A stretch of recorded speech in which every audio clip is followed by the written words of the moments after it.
What's going on, guys? It's your boy Anthony, back with another edition of The Fourth Man. Appreciate everyone who's tuning into today's episode. Got a lot to unpack here. The offseason is getting spicy. There's a lot going on.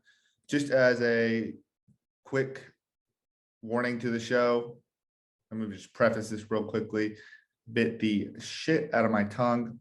So if I'm having more trouble than usual pronouncing words, apologize in advance. I just want to make that clear. That's why it might sound a little bit, might be struggling with a little bit of my words more than usual. But again, appreciate everyone who's tuning into the show. Like I mentioned, Big3 is just dropping news after splash alert after news, it seems like, over the past couple of days. And we're going to dive into that. And alongside all the Big3 updates, also have an interview with a Big3 prospect on the back end of this episode. So it's going to be a great show. Before I jump into it, as always, if you want to find the show at Fourth Man Pod on Instagram, Twitter, TikTok. Hopefully I'll ramp up the TikTok. No promises there. Instagram and Twitter are popping though. As always, I'm always pretty active on there and trying to update you guys, trying to just not only relive the past a little bit, but update you obviously on what's coming up with the new season. So make sure to follow those if you're interested in the league. If you want to watch the show rather than listen to the show, you can do so at youtube.com/fourthmanpod. And as always, we appreciate Dash Radio on the Nothing But Net channel. You can find us on Saturdays as well as Mondays. I will list the times in the description.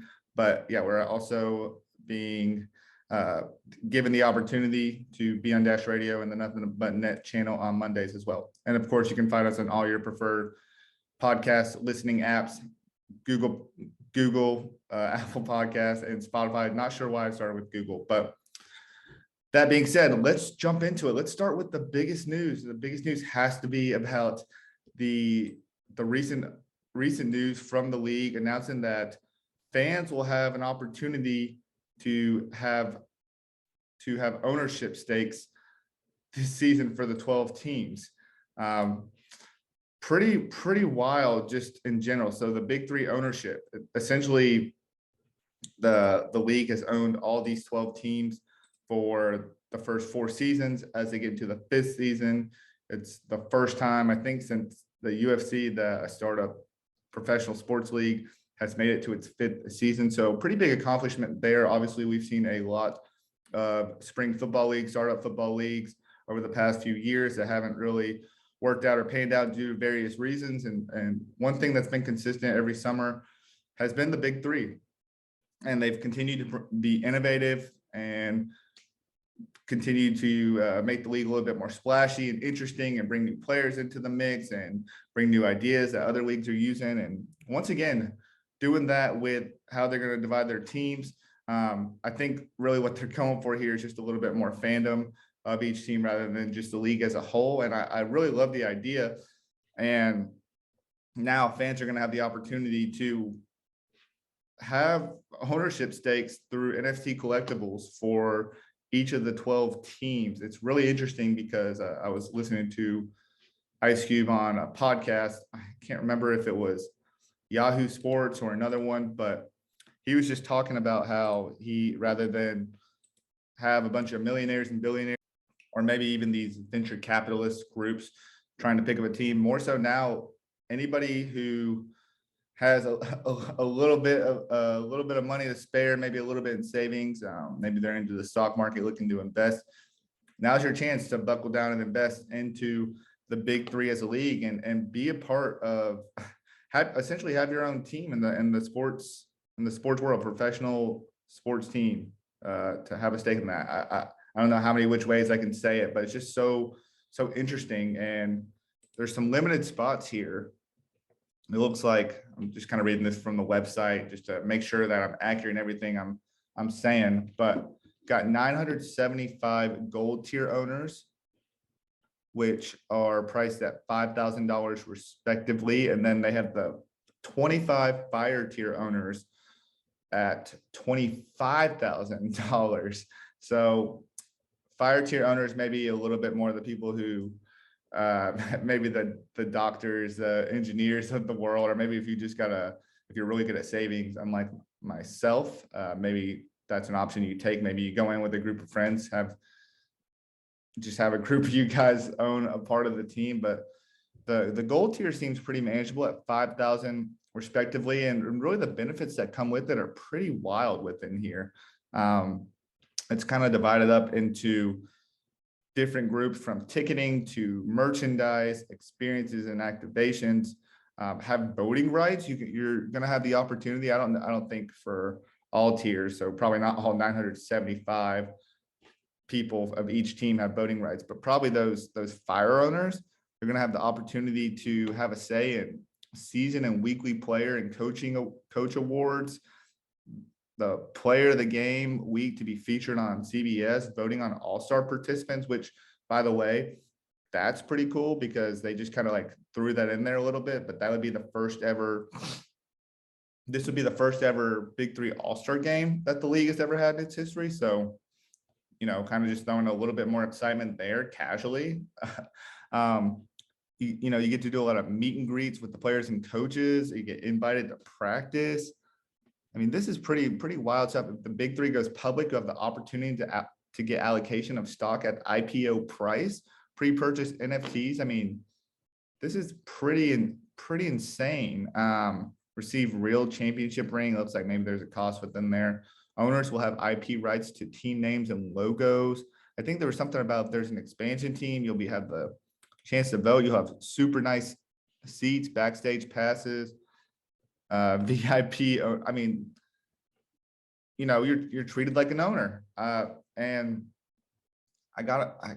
it's just a really another innovative way that the league has continued to not only try to change the game as they've been saying for so long, but just like include the fans and get fans a little bit more engaged, not just from a fan level, but now having the opportunity to be an owner or part owner of one of these 12 teams and potentially another team down the line if they do decide to expand.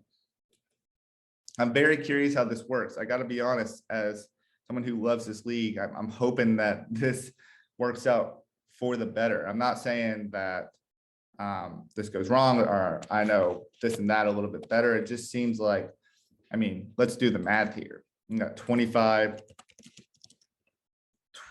fire tier owners for the 12 team. That's 300 people. So, I mean, the amount of money that could be made here if everyone does invest, if all the spots are full, that'd be great. But that's 300 people right there, fire tier owners. And then we have the 975 other owners or the gold tier owners. That would be 11,700 people.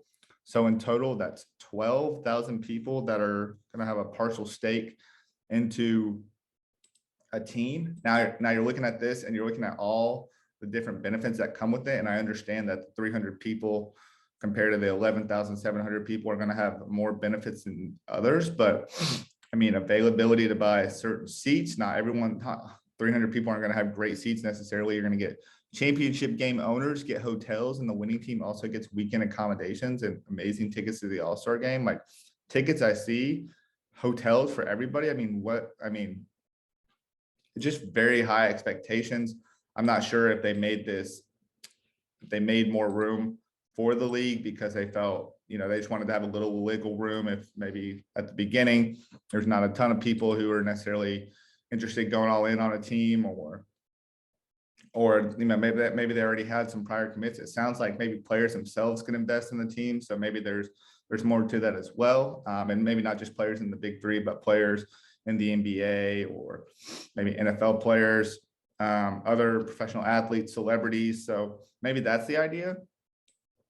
My hope is that, as the league continues to grow, I obviously am someone who advocates for this league day in and day out, and the real potential and opportunity it has, not just for the league and in this space, but also for the people involved in it as well. So I hope that everyone sees that same opportunity. I know that we're only in it's going to be season 5 here. The league continues to grow year after year after year. And so maybe that's why you make that room, thinking kind of ahead of time. As you're scaling, you get to that 10th season and you want a little bit more you have that wiggle room now. If people are coming on late to the big three or don't know about the league just yet, now they can invest a little bit later on. I mean, just kind of spitballing here and talking out loud, but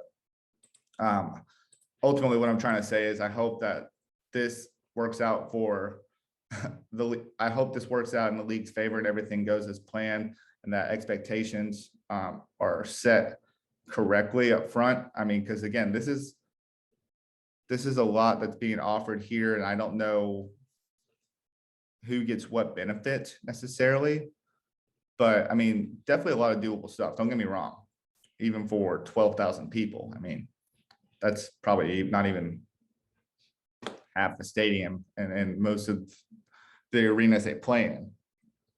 I'm just curious about some of the I guess more of the I should say maybe the high end perks that you're getting. Like I mentioned, championship game owners get hotels, which I guess if I think about it in that way, it's not going to be 300 people. It's only going to be 50 people or so. It still seems like a lot for hotels, especially let's say if they do championship game in the Bahamas again. I mean, that seems expensive in itself unless they can get a really good deal on a bundle. What I'm saying is very unique opportunity. I think if people believe in the league like I do, then, you know, any hesitation or concern that at least from the end of like, will enough people actually go and want to be or purchase partial stakes in teams? For me personally, like, I got to be honest here, like for me personally, I've actually thought about it. Like, it's not a bad investment to make at a very, it's very low risk at a low entrance point, in my opinion. You know, I'm not big on the stock market. I don't necessarily do a lot of cryptocurrency.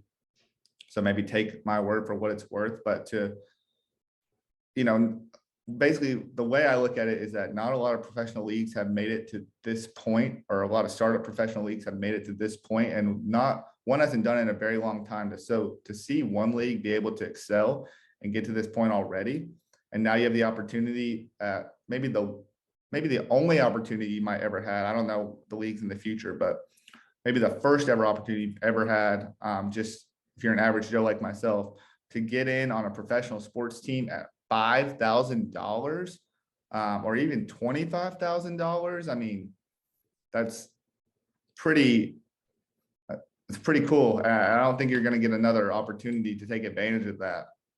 The way I look at it, it's one of the lowest entrances you'll ever have in a professional sports team. I mean, we've seen like teams like the Clippers as of late, or no other team is popping in my head, but I know other teams have been bought lately. But Clippers as of late, what Steve Ballmer bought it for over $1 billion. Now teams are being bought by different venture capitalists and groups of investors at this point. So even though the entrance rate or like the initial cost is a little bit lower because you're going in a lot of people, it's not low enough for people like us. Not even close. But 5,000. Definitely doable. 975 spots. Doing it in a way where you're doing it with these NFT, you know, collectibles. So you're doing it in a creative way that seems scalable, is decentralized. It's really a unique offering, and very cool that the Big Three has once again provided an innovative spin on just the league itself. And again, having fans involved in the action, and how dope would it be to say, yeah, I own part of a team. I mean, the people we hear say that are the guys or gals that are on TV or have big mansions or make 6, 7, 8 figures, you know. So to be able to, maybe even for me, just go to my 9 to 5 and say, yeah, I own part of a team. Like, that's enticing. Like, I can't lie. That's really enticing. Something I really want to just be like, you know, hey, can I borrow some money can I borrow $5,000 up front and I'll pay you back, because this is a real opportunity to take advantage of a league that's continuously shown just improvement. It's continued to show that it's continued to garner more interest. It's continued to be innovative and scale and grow and just doing all the right things. And I think once again, this is just another step in that pathway, and it's a unique opportunity and definitely one you should take advantage of. If you want to find out more information, you can follow Big3 Ownership. You can look on the website at big3.com/news/big3-ownership/. You can probably just go to big3.com, would be 10 times easier, and it would pop up there. Plenty of people are talking about it, but kudos to the league, kudos to everybody in leadership. This is really another dope aspect to bring to the league. And I'm super pumped to see who gets involved, who is one of the first partial owners. I'm really excited to see who might be some of those like buyer tier owners. Like, are we going to see some celebrities or NBA players? Are we going to see people within this league, whether they're a coach or a player, just say, hey, I'm a ghost baller for life, or no, I'm with Ball Hogs forever. That's the part I think I'm most interested to see, is who ends up buying these stakes, what they look like, and ultimately just kind of see them reap the rewards after they've bought partial stake in a professional team. That is nuts. That's nuts. I don't think that will, maybe for me personally, I don't think I'll ever see that again in my lifetime. Just kudos to what the league's doing. And that being said, from a more on the court standpoint, the league just announced its first splash alert of the season. Pretty crazy already. So they have one more tryout in Chicago this upcoming weekend on April 9th, recording this on April 7th on a Thursday. So they have the Chicago tryouts on Saturday, and they're already announcing splash alerts for people who are automatically invited to the combine. I think a lot of times these are special invites from people within the league, maybe if they have a little bit more experience. I'm not really sure the criteria. I know I try to ask Thomas Scott that, but maybe I know for sure if you've been on a team in the past, you're an automatic invite to the combine. I think if you have a certain amount of experience within the NBA, you're an automatic invite to the combine, but I'm not sure. I'm not sure exactly the criteria, but nonetheless, first splash alert of Big3 season 5, and some familiar names, some new names, some very interesting names. So the 5 guys in this first splash alert are KJ McDaniels, DeJuan Blair, Damian Wilkins, Taylor Statham, I hope I said that right, and Larry the Bone Collector Williams. Yes, Bone Collector is returning to the draft pool. All these guys will be in the draft pool. They'll get to go to the combine. Hopefully these guys take advantage of going to the combine, because I know in the past, not everyone always goes to the combine thinking they might be drafted, or they might have other obligations. I understand that. But if you want to play in the league, you figure you got to try out, sometimes, especially if you haven't played before. But really interesting list here. I think the first thing that jumps out to me, and maybe this is just me, is that DeJuan Blair playing in the Big3, Mr. No ACLs, like a long time Spur. I mean, I think of DeJuan Blair and I think how old is this guy? First off, he's 32. Interesting. Goodness, I feel like DeJuan Blair has been in the basketball world for a very long time. I think he was with the Spurs for a long time, second round pick, I think back in like 2007 or 2008.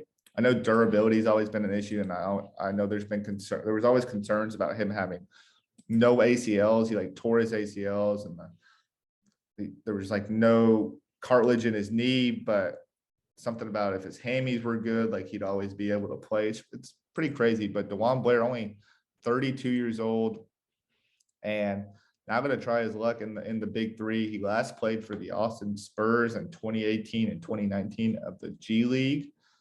Spent some time overseas, had a couple stops in the G League beforehand, but I'm kind of rooting for him, honestly, just right off the bat from the first splash alert. Not that I'm not rooting for everybody else, but it would be pretty cool. I think he'd really excel in this league. KJ McDaniels and the Bone Collector, two guys that were in the draft pool last year, now returning to hopes of getting drafted this year. I don't think KJ McDaniels was at the first combine. I could be wrong about that, but high flying KJ McDaniels, that would be a sight to see in this league where we had a lot of really good dunks last year. I don't think we see too many like crazy oops. We've seen a couple oops, but I'm trying to see someone like soaring, like flying. I want we obviously saw Frank Nitti like posterize Jason Maxiell last year. That was probably the best dunk of the season, but I'm trying to see some like crazy reverse alley-oop. I think KJ McDaniels could give you that. Still 29 years old, really young player, and had some stints with the Rockets and the Sixers as well. Last played for the NLEX Road Warriors and the PBA. Okay, he played in the PBA, which I believe is a newer league that was founded in the Philippines. Yep, 2014 here, so relatively new. Interested. Bone Collector, I heard, had a really good tryout, or I'm sorry, he had a really good combine.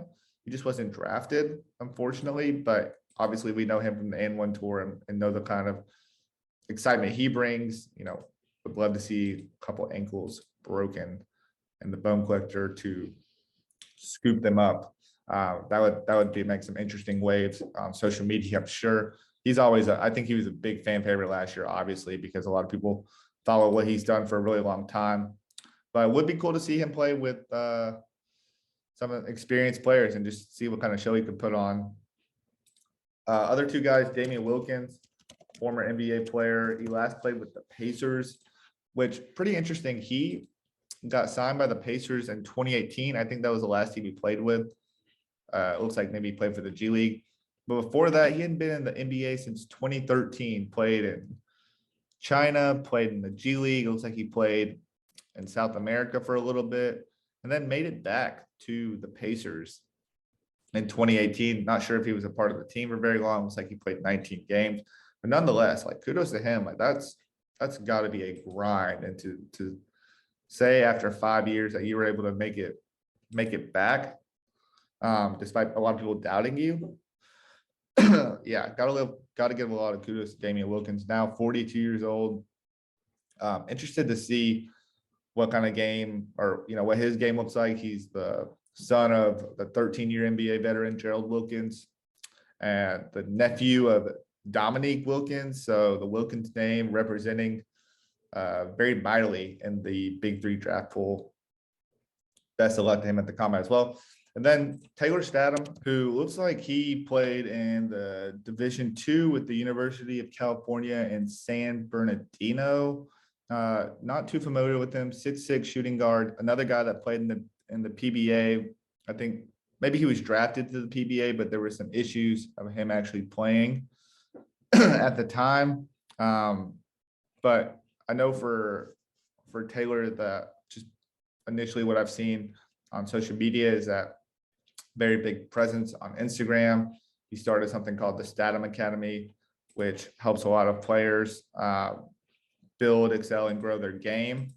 And so interesting that I'm interested to see what he's going to be able to do in the BIG3 combine. Looks like it's someone that's been working a long time to try to play professionally, but not only that, help a lot of people on the right path from a very young age, get to where they need to be or take the right steps where they need to do to get into, college or, eventually play professionally, whether it be in the NBA or any other league, like overseas, or potentially like in the G League option. Maybe it's a overtime elite now. That's also an option I always forget about now. But it looks like he's been grinding as of late, getting ready for that BIG3 combine. So best of luck to all these guys. Really excited that we have our first splash alert.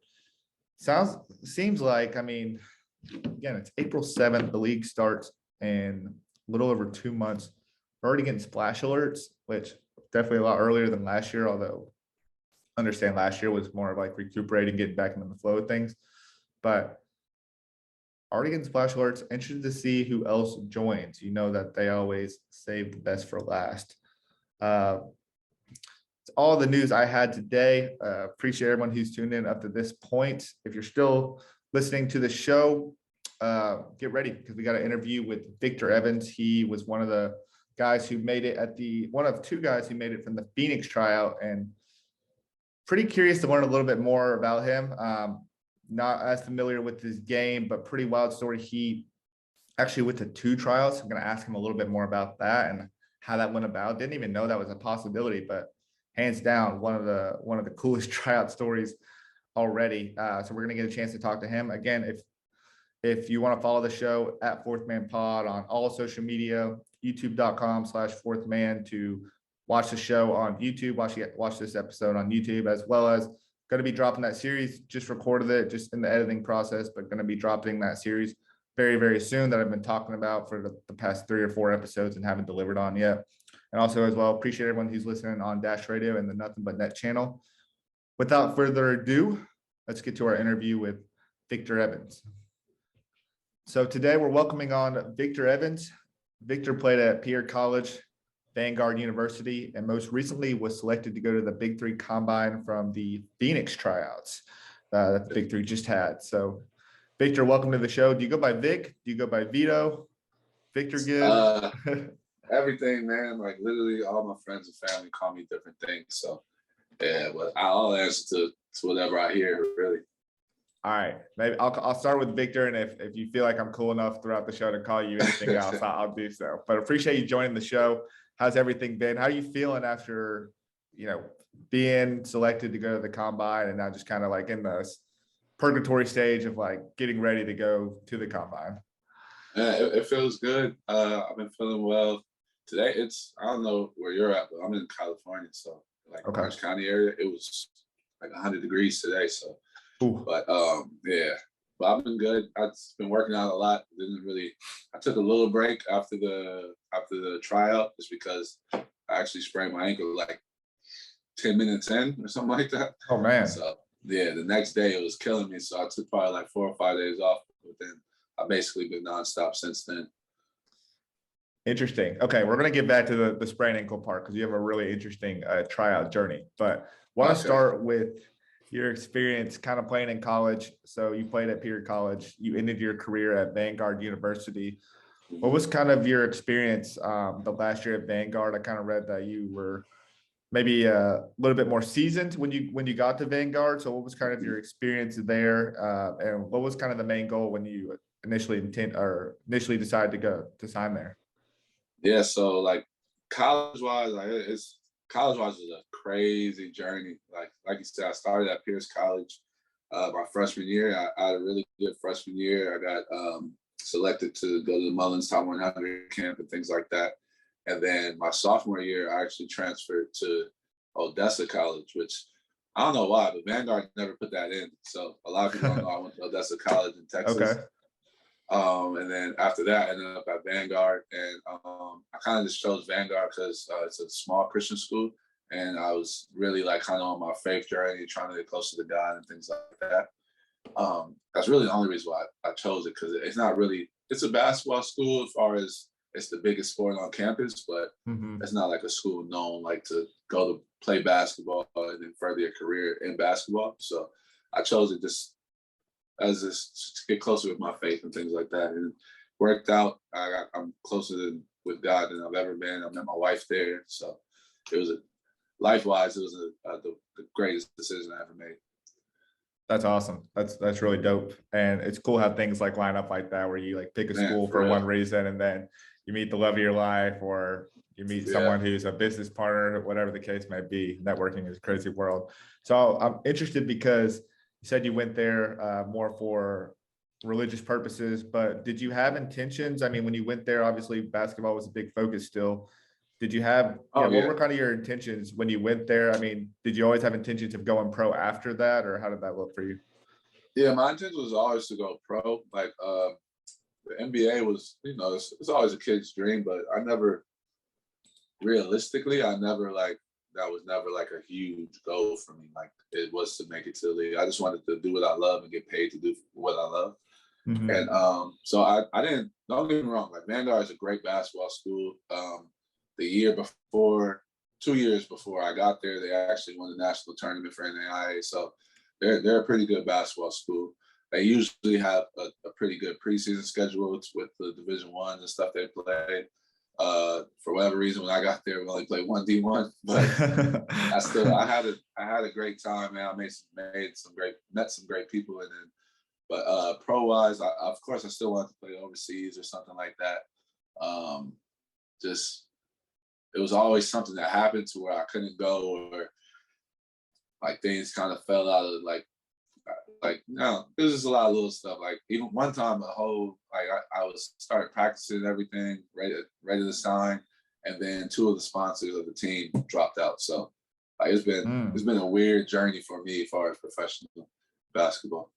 Yeah, how would you describe your professional basketball career before the BIG3 tryouts in like one word, and why?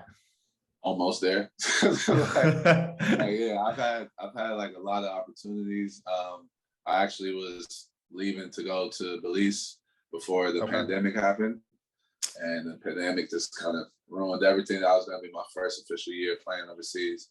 I did a tour in the Dominican Republic before, but I've never got to actually like really get down and show like what I'm capable of doing on a professional level.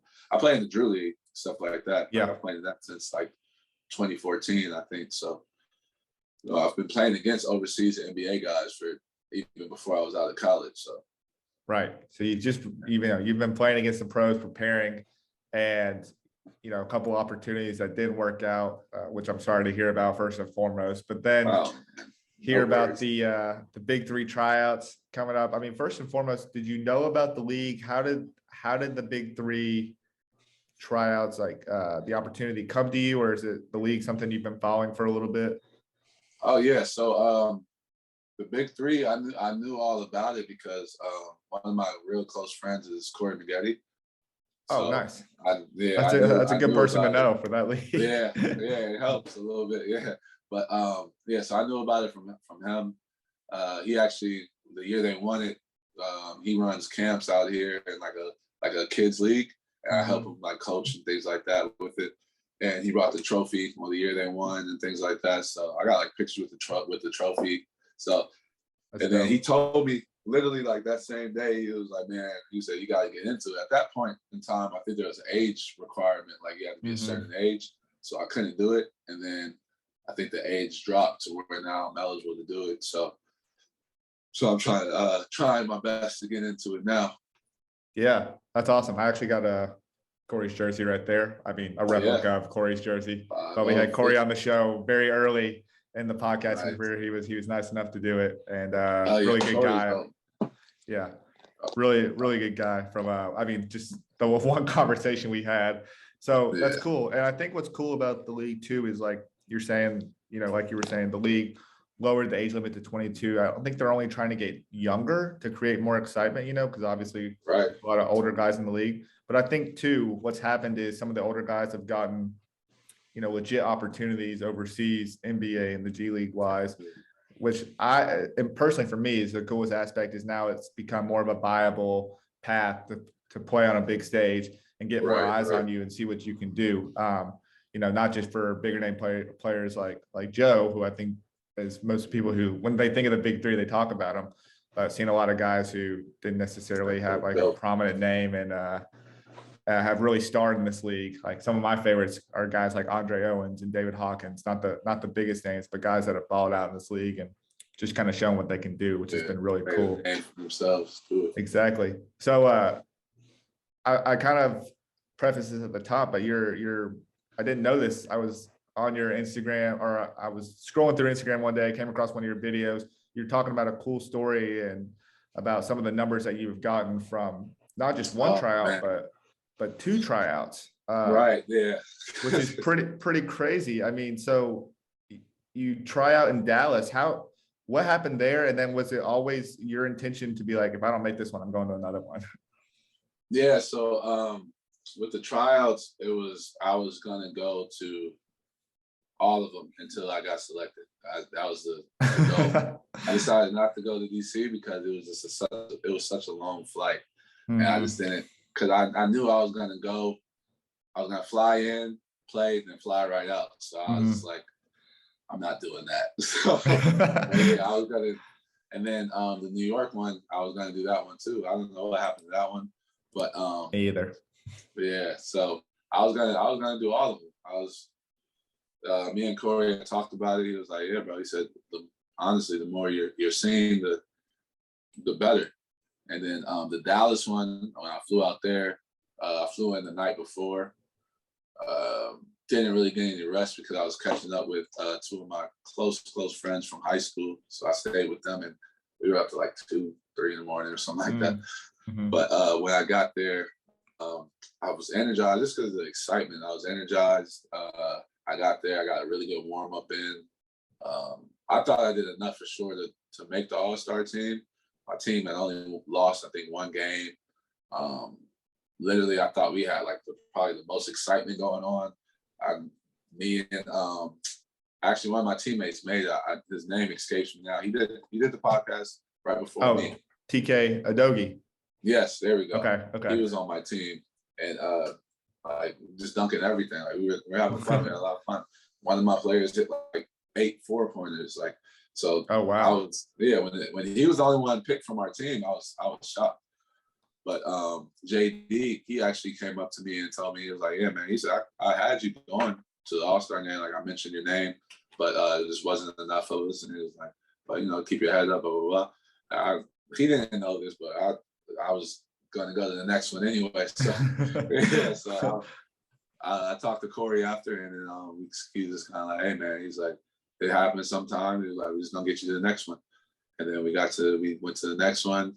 Well, we didn't go to DC, but we went to Arizona. Nice. It must be hard. Oh, the number thing. Yeah. I would love to hear a little bit more about that. I mean, it sounds like it's something that's kind of like near and dear to your heart. And again, seems like fate worked out for the better. Man, so the number I got was 31. So when I seen that again, like I said, I didn't sleep all that much the night before, but when I seen that also gave me a boost because just the 31 flipped to 13, and my cousin, she was a year younger than me, a year and 20 days actually younger than me. So we grew up literally 5 minutes apart, like 5-minute drive away. So we seen each other every week. So she was diagnosed with cancer when she was 10. She beat it, and then she got leukemia when she was 12 and passed away from it when she was 13. So the 31 and the 13, just seeing those numbers, it helped me out a lot, and I was excited for it. And then she passed away January 31st. So it felt like she was with me, and that's why even after having no sleep, I had so much energy. My legs were fine, everything like that, from flying the night before, because I got in at 8. But so that gave me a big boost. And then although I didn't make it, I felt good about it because I knew that I did well. JD coming to talk to me, that helped me like keep my confidence up even more. And then and then fast forward to Phoenix, I got the number 26. And so this is my second tryout, and then 13 times 2 is 26. So it just all felt right. Like I knew from when I got that number, I was like, there's no way I'm not gonna make it. Man, that's an incredible story, and sorry to hear about your loss, but to continue on, to keep someone's legacy going like that, especially someone like near and dear to your heart. Oh yeah, that's the only tattoo I have, man. Like, I'm not a tattoo guy, but I have Brittany's smile for life across my chest. So man, I love that. She was one of my favorite people ever to walk this earth, man. Yeah, that's incredible. And I'm sure it gave you that boost again in Phoenix, seeing that. It's like just seeing another tie to that number.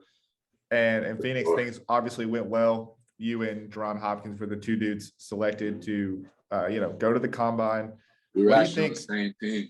I was going to say, what do you think changed in Phoenix? Do you feel like just different evaluators? Do you feel like you played better? I mean, it's pretty crazy that you're saying that you sprained your ankle and you made that one.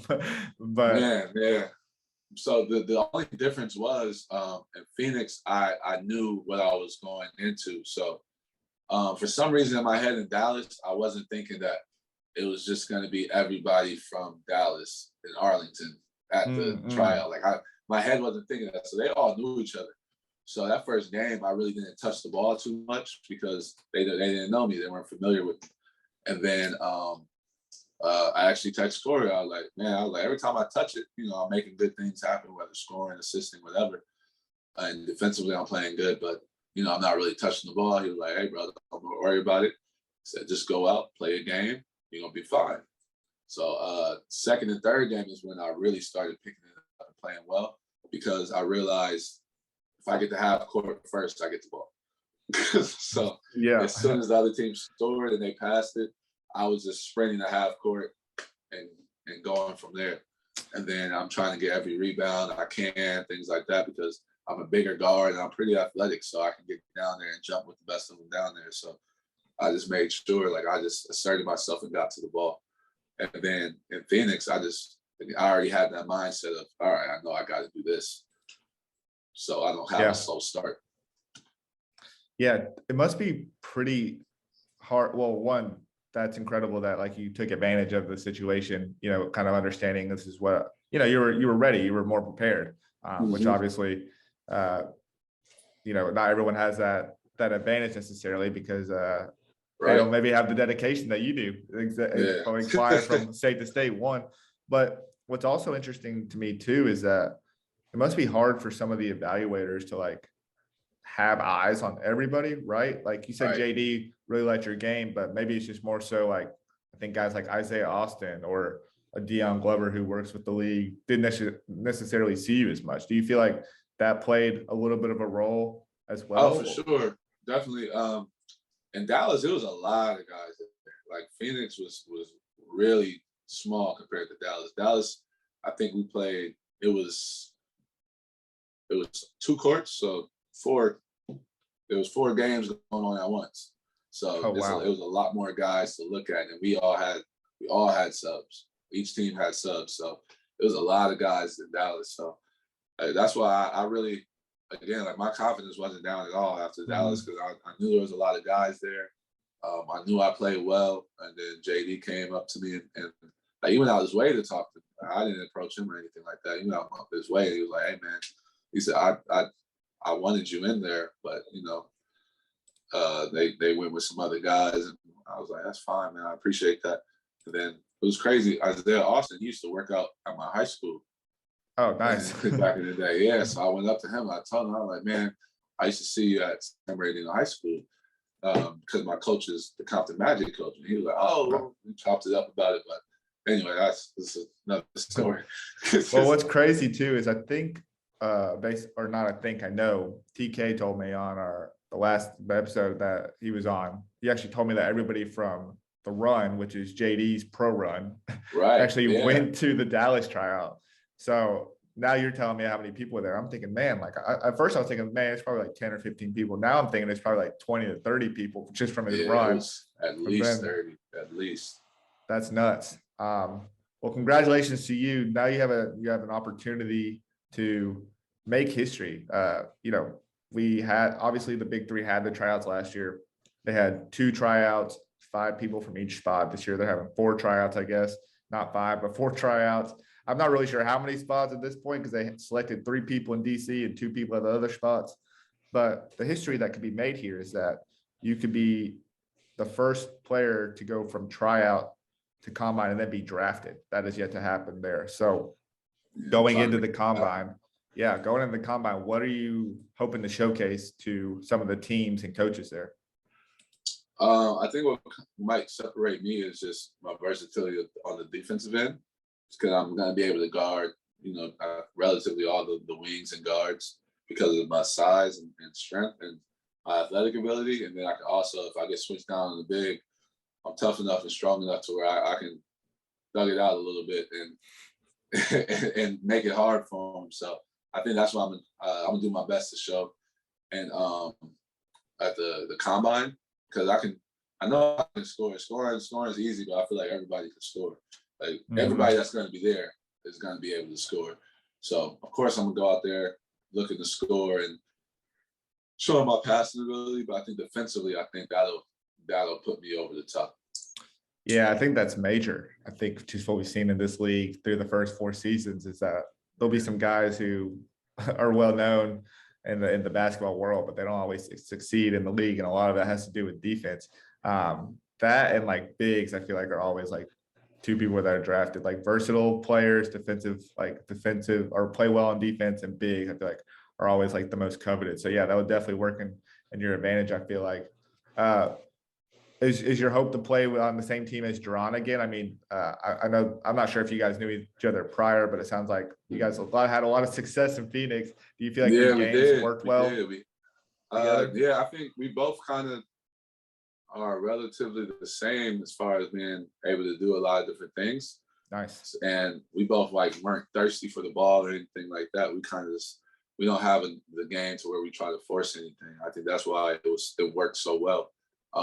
Actually, in Phoenix, three out of the four on my team, we made the All-Star game. So we all Wow. played pretty well together. But yeah, we're on the same team. That'll be cool. But I'm going in there laser focused, man. I'm just whatever cards they give me is I'm gonna work with them. Yeah. What are your expectations for the combine as you're kind of working on? I mean, what are you expecting now, not having to go to multiple combines, like you were able to do with the tryouts? Right. Yeah. So I'm gonna chop it up with Frank.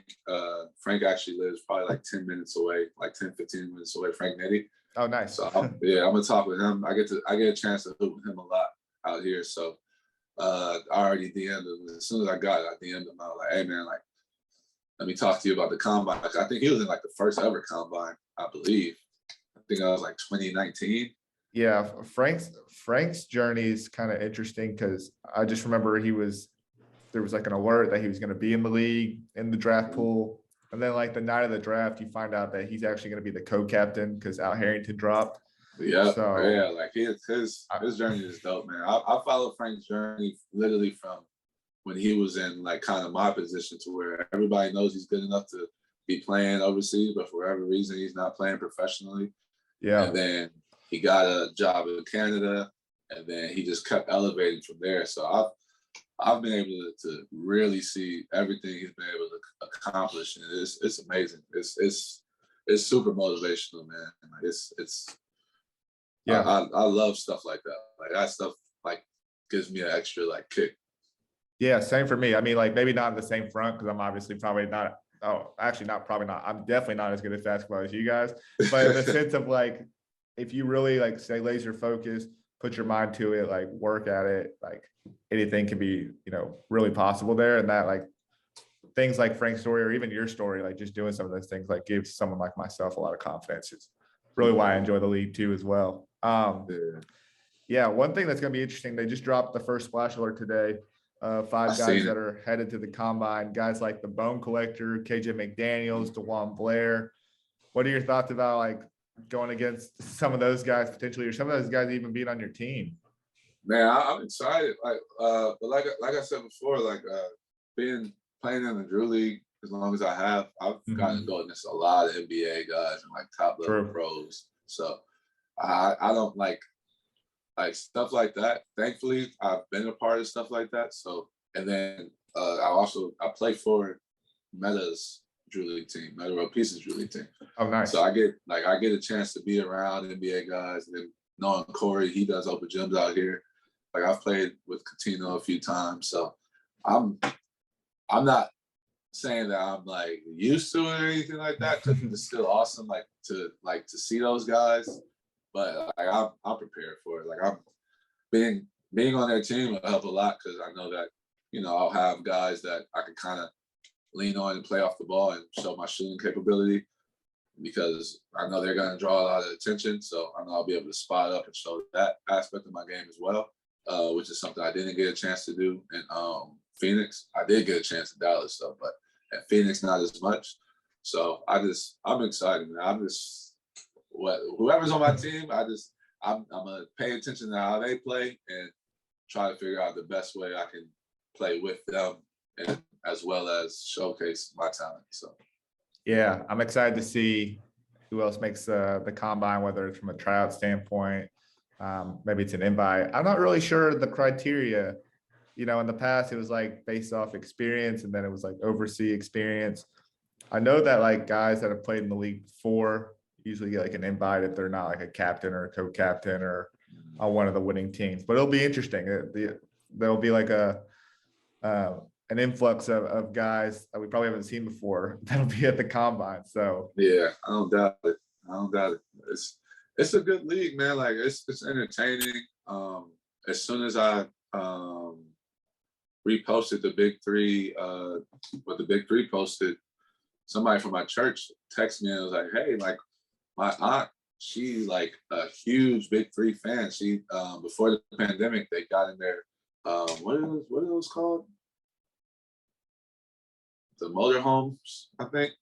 Yeah, like a mobile home. I don't know what it's called. oh, The RV. They got in the okay, RV. yeah, RV. They literally followed it. They were in their Oh, RV no way. following it, like each state they were going to. So there's some like real diehard BIG3 fans out there. So, Yeah, I don't know if I'm in that category. I would say I'm a diehard fan because I talk about it probably more than anybody else, at least around me for sure. But like following an RV, that's next level fandom. So yeah, they followed it around. I think it was the first or second year. I don't remember what she said, but yeah, I was like, that's amazing. I'm really excited, man. I've been working hard. Like even after this, I'm going straight over to the gym. Luckily, my nice. church has a pretty nice gym, so nice. well, they let me use it whenever I need it. Yeah, you got a little bit of support from the church there. It's pretty dope. Yeah, Well, yeah, huge support. They look out. That's awesome. Well, it sounds like you got some good connections to kind of like to lean on, some good support system to lean on, not only from within the league, but just kind of within your inner circle as well.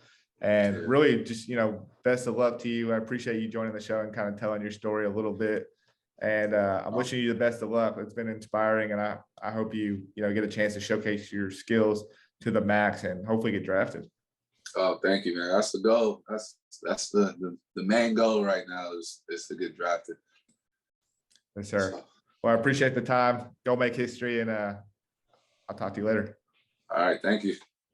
All right. That was our interview with Vic Evans. Appreciate his time and just super interesting story, fascinating story of where he came from and how he got to where he's at today. Now he's going to the BIG3 combine, just really grinded it out to get what he was hoping for at this tryouts. And ultimately it panned out. So now he's going to get to go against a lot of different names that maybe we're a little bit more familiar with. But again, it's all about your name, or it's all about your game and not your name. And Vic's going to have a chance to prove that against, at least for guys right now that we know of, Bone Collector, KJ McDaniels, and some of the other guys that listed, DeJuan Blair. We'll see who else is going to be at the combine. But again, appreciate him hopping on. Again, you can find the show at across all social media, at Fourth Man Pod, getting a little ahead of myself. You can listen to the show on your preferred podcast platform, Apple Podcasts, Spotify, you name it. Watch the show on YouTube. Again, series is coming out. I promise it's coming out. I'm in the process of editing it. I'm working on it, but it will be out very soon. You guys will see what I'm talking about. And for those listening on Dash Radio, appreciate you guys, as always, coming through on the Nothing But Net channel. Thank you once again, and we'll see you guys.